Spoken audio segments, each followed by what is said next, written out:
We all know that a broken leg in the wild is a death sentence.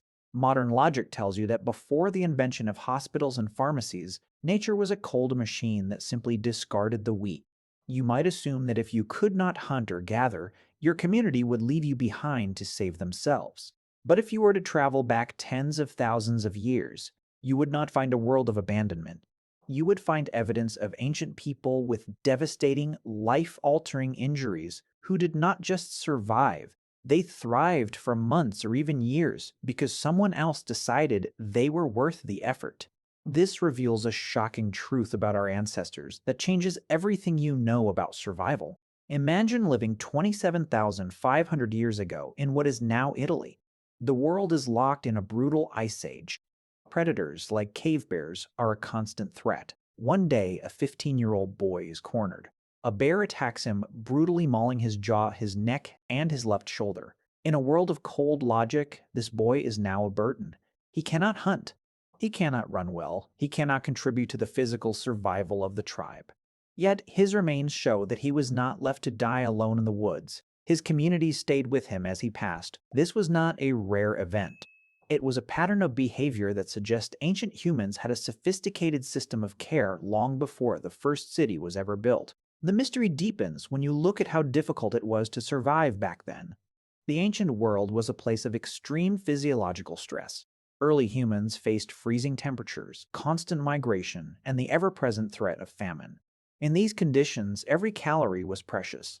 If you could not work, you were a drain on the group's limited resources. There were no pharmacies or modern coping mechanisms, so why would a group of hunter-gatherers spend their energy on someone who could not give anything back? The answer lies in behavior that began almost 2 million years ago. It all started with the mastery of fire. About 1.8 million years ago, human ancestors in South Africa's Wonderword Cave were doing something revolutionary. They were not just watching wildfires pass by. They were actively bringing fire deep into the cave, nearly 30 meters from the entrance. This was a major behavioral milestone. They used fire for warmth, light after dark, and protection from the very predators that caused so many injuries. But fire did something else. It allowed them to cook food. This was a game changer for the sick and injured. Cooked food is easier to digest and provides more energy. This created a safe sanctuary where the weak could be fed and protected from the elements. This was the birth of the human home. As humans evolved, this communal care became even more advanced. In 1998, archaeologists in Puglia, Italy, discovered the skeletal remains of an infant from 17,000 years ago. This child lived a short and incredibly difficult life. Genetic data reveals he was born with a heart condition called hypertrophic cardiomyopathy, which causes the heart muscles to thicken and makes physical exertion dangerous.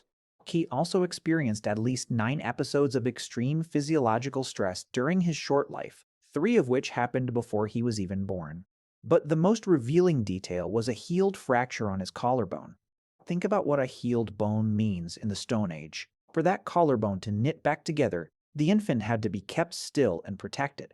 Someone had to carry him every single day. Someone had to ensure he was fed even though his mother was likely malnourished and stressed herself.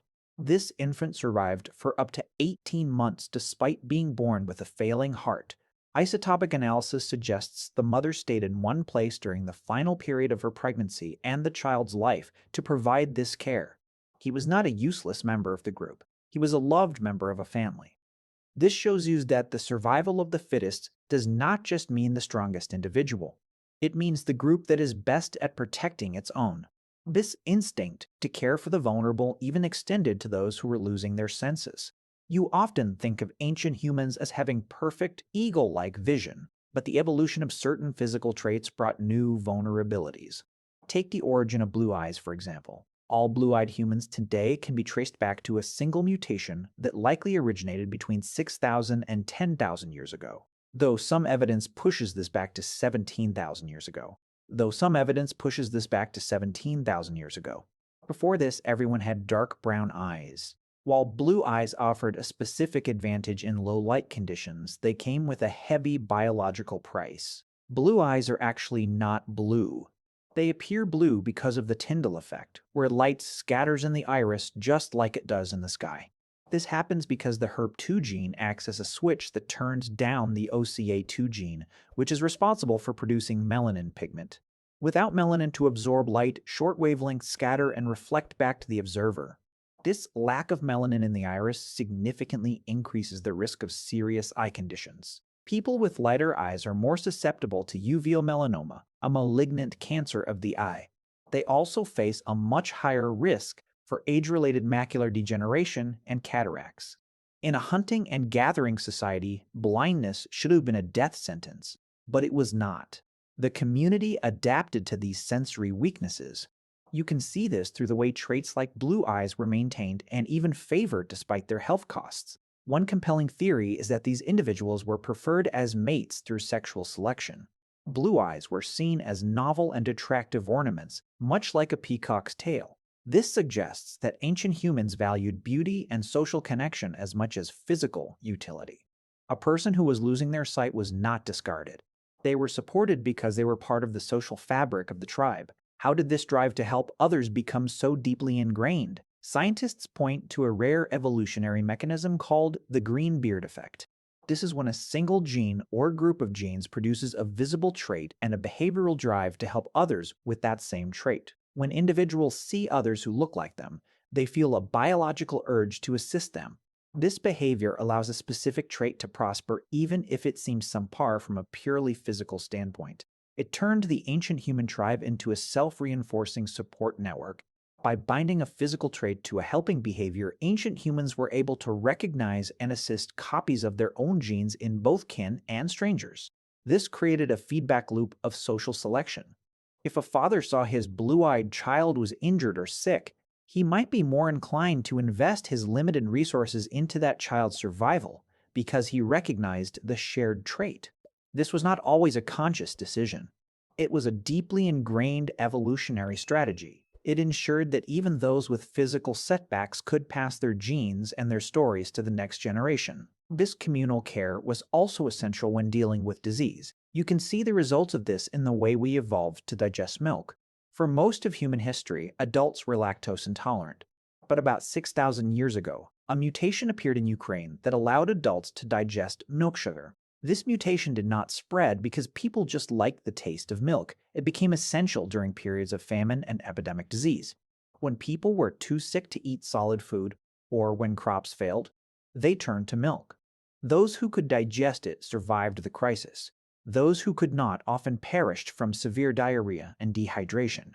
This ability to use a new food source during recovery was a community-wide insurance policy. You can see that ancient humans were not genetically isolated.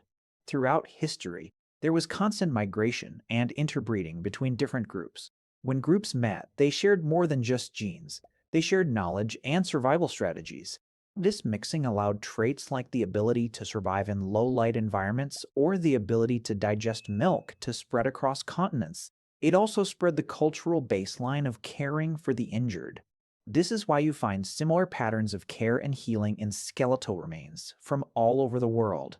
The shift from uniform ancestral brown eyes to the modern array of colors happened because humans chose to value things other than raw physical power. You can see this in the three ancestral populations that make up modern Europeans. The Western hunter-gatherers had dark skin and blue eyes. The early European farmers brought lighter skin and brown eyes. The steppe herders introduced the genes for light hair and further lightened the skin. None of these groups had all the traits you associate with modern appearances. Those traits emerged through thousands of years of mixing and communal survival. This history tells you that you are the descendant of the caretakers. You come from people who refuse to let the cold logic of nature dictate who lived and who died. You are here because someone 17,000 years ago decided that a baby with a failing heart was worth carrying and protecting. You are here because a tribe 27,000 years ago did not leave a boy to be eaten by bears after he was already injured. Our modern world of medicine and empathy is not a new invention. It is an ancient survival mechanism that is hardwired into your very DNA. So the next time you think of ancient humans as primitive or cruel, remember the boy with the bear scars and the infant with the healed bone. You are not just looking at a story of suffering. You are looking at a living testament to the power of human connection.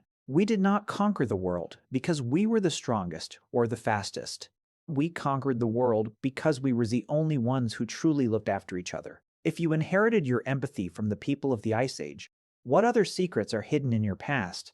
Like, why did we suddenly decide to start covering ourselves in clothes? Click here to find out.